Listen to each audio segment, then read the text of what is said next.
Now we're going to look at ways that couples can identify things in themselves that are gifts of healing, ways they want to change to heal the problems. So once I connect to you, then, and we make the commitment, then the change is available. I'm available now for growth. And we often feel like, well, change will come when we're doing better. Like I need to feel before I behave. And that's backwards. We need to behave first, and then the feelings follow. So this exercise will help a couple identify specific ways they are going to change for the health of the relationship. And in identifying the specific things they're going to do, these are really seeds for their own growth, seeds for their spiritual transformation. We use an acronym we call SMART. Namely, it needs to be small, it needs to be measurable, it needs to be achievable, it needs to be relevant, and it needs to be time limited, which means it's so specific that you can actually take a picture of it, meaning that it's a behavior that you are doing rather than a trait that you're changing or an intention that you have. There's two important components to the seeds of change. The first and the easiest is having a relationship vision and knowing how you're going to contribute to that vision. The second part is knowing your style of reactivity, whether you're a hailstormer or a turtle, and having a different way of responding so that you support your vision. The very things that I wanted, the way that I was acting was in direct contradiction to that. So I wanted to be close, and yet I was doing things that made Steve not want to be close to me. I am very judgmental, and I definitely blame, and it's just a constant struggle for me to replace criticism with curiosity. What can I learn from some of these frustrations, and what do I bring? And that's been really helpful, because it helps you reframe the way you see your own frustration. Well, the idea of containment is really that muscle that some of us didn't develop as children to contain impulses that are going to be destructive to the connection or to the space in between. I would say we were going through a crisis just where we were ready to sort of just throw in the towel, probably about 6 years into our relationship. We just didn't have a good relationship. It was horrible. It was horrible. I never felt like we didn't care about each other, but we just weren't getting any fulfillment out of the relationship. When times get intense between two partners, and you're feeling really ill, you have ill will toward your partner, and you want to act out by withdrawing or attacking, the first thing to do is to really get a hold of yourself, which means an ability to contain or stop an action. When I was upset, Jesse would react to my upset, and he would say, well, you're angry. And I would say, oh yes, I am angry. And so we'd go back and forth about me being upset, him not hearing what I'm upset about, and that is where we got stuck. So Melville would continue to hailstorm, and I would start retreating, and I would go further and further and further away. They're going to have to stretch into new behavior that may be uncomfortable, but that will ultimately bring about their own wholeness and their own transformation. And if it doesn't make you uncomfortable, you're not really changing and growing.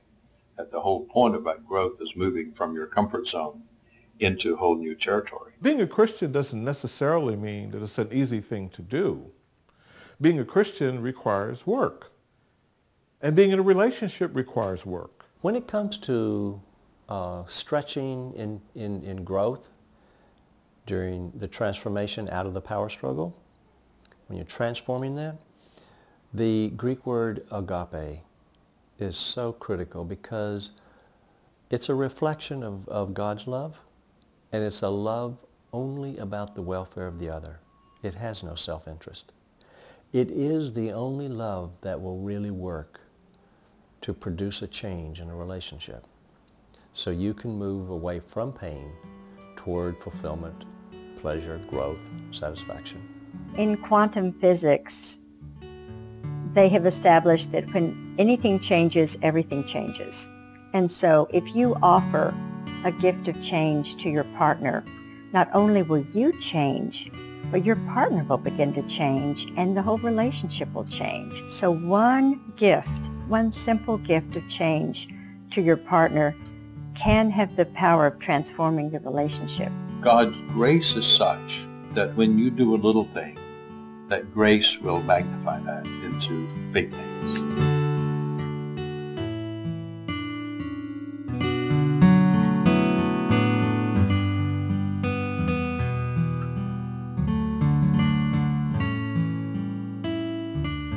I'd like to have a dialogue to express a gift of change. Is now the time?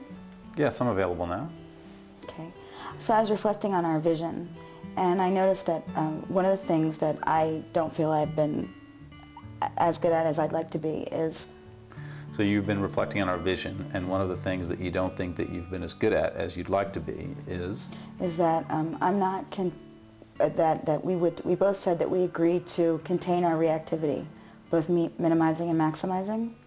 In our vision, one thing it says is that we both agree to try to contain all of our reactivity, both minimizing and maximizing. Right. And I noticed that lately I haven't been containing as well as I'd like to. And lately you've noticed that you haven't been containing as well as you'd like to. Meaning that when you're saying something and I am listening to it, I sometimes sort of stop listening and just want to respond emotionally. So what that means is that sometimes when I start to say something and you're listening, you... I stop listening. You actually stop listening and just want to respond emotionally. Right. So when I respond that way, I think that I worry that I push you away. So when you respond that way by not listening to me, you worry that that you push me away. Yeah, and that I don't make you feel like you're heard. And you don't make me feel like I'm heard. Yeah, and it's been a big fear in our relationship that I would push you away. And it's been a big fear in our relationship that you would push me away. Because it's not what I want to do. And that's not what you want to do. No. And when I was thinking about why it is that I act in ways that push you away, or that when I get reactive. And when you were thinking about ways in which you push me away and when you get reactive. Thinking about sort of what when I go back to childhood, what it reminds me of, or why I did that, why I started to develop that trait. And thinking about sort of why you started, how you developed that trait, maybe from childhood. Yeah, and I think that the way I developed it is that I know that when I used to get sad or anything other than happy when I was growing up, I really wanted to do that privately. I didn't want to do that. I didn't want my mom to know that I was feeling anything other than happy. And so you remember when you were sad, as a child, you always wanted to do that privately. You didn't want your mom to know when you were sad. Right, or angry or anything other than happy. So you didn't want your mom to know when you were sad or angry or happy, or any emotion other than happy. So am I getting it? And is there any more you'd like to say about that? Yes, you are getting what I'm saying. And I'd like to add that I really want to change something that I'm doing so that I don't push you away. Okay, so in addition to what you've already said, you also want to do something so that you don't push me away. Right. Okay, so let me summarize what you're saying first. In summary, what I heard you say is that in looking over our couple's vision, one of the items on our list is to contain our reactivity, both minimizing and maximizing. And you think that you haven't always been doing a perfect job of that lately. And you're worried that if you don't do that, like if you don't contain your reactivity, that you'll push me away. So I follow all that, and you make sense, and your perspective is legitimate and important to me. And you make sense because I can see how I can see how you would be worried that if you don't mirror me and make me feel validated, that you might push me away. So I imagine you might be feeling challenged and hopeful and worried about the need for change, some change. Is that what you're feeling? Yeah, I feel challenged, I feel hopeful, and I feel appreciative. So tell me now, what would you like to do to help yourself grow here?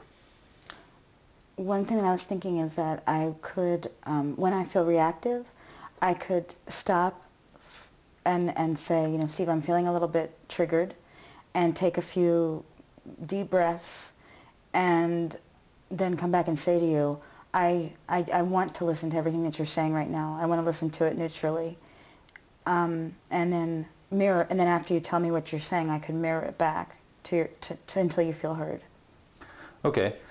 So one thing that you're thinking you could do to help yourself grow in this regard is to, when you're feeling triggered, you could tell me, Steve, I'm feeling triggered, I'm feeling reactive, and then you could take a few breaths and step back and then mirror me, you know, neutrally, and so that until I feel heard and validated. Mm-hmm.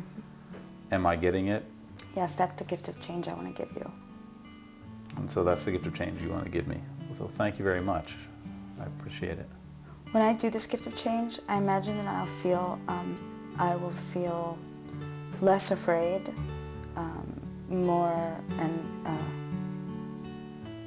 less afraid and more loving. Okay, so when you do this gift of change, you imagine that you'll feel less afraid and you'll feel more loving. And more lovable. And more lovable as well. Well, thank you for that gift. Thank you for listening. Thank you for sharing.